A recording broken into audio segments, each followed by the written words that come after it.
জুলাই গণঅভ্যুত্থানে মাথায় গুলিবিদ্ধ ৭ বছরের শিশু মুসা সিঙ্গাপুর থেকে চিকিৎসা নিয়ে ফেরার পর এখন আগের চেয়ে ভালো আছে। তবে তার শরীরের ডান পাশ অবশ রয়েছে। ২১শে টেলিভিশনকে টেলিফোনে এইসব তথ্য জানিয়েছেন তার বাবা মোস্তাফিজুর রহমান। শিশু মুসা এখন ঢাকা সিএমএইচে চিকিৎসকদের নিবিড় তত্ত্বাবধানে আছে। মফিউর রহমানের রিপোর্ট। ছাত্র আন্দোলনে উত্তাল সারা দেশ, রক্ত ঝরছে রাজপথে।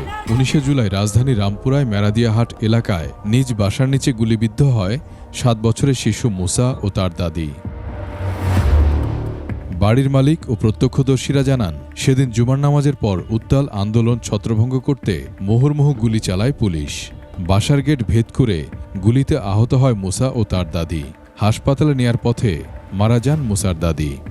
ওরা ছিল ৬ তলায়, ৬ তলার থেকে দাদি নাতি প্লাস নিচে নামানোর সময় ওই নিচে গুলি খাইছে। তো এই গুলিটা প্রথমে লাগার পর এটা কেটে লাগার পরে অ্যাঙ্গেলে চলে গেছে। অ্যাঙ্গেলে নিয়ে মুসা ছিল ভিতর দিকে, তো ওর দাদির পেটের ভিতরে গুলিটা লাগা ওই মুসার মাথা দিয়ে এই ফুর হয়ে গেছে। জেনেক্সে শিফট করো, লাইফকে লিফট করো। মুসাকে তাৎক্ষণিক নেওয়া হয় ঢাকা মেডিকেল কলেজ হাসপাতালে। সেখান থেকে জুলাইয়ের ২৬ তারিখ আনা হয় সিএমএইচে। আরও উন্নত চিকিৎসার জন্য গত বছর ২২শে অক্টোবর তাকে সিঙ্গাপুরে পাঠানো হয়। ৫.৫ মাস চিকিৎসা শেষে ৩রা এপ্রিল রাতে দেশে ফেরে শিশু মুসা। তাকে রাখা হয়েছে ঢাকা সিএমএইচে। শিশুটির বাবা জানিয়েছেন, আগের চেয়ে ভালো আছে মুসা।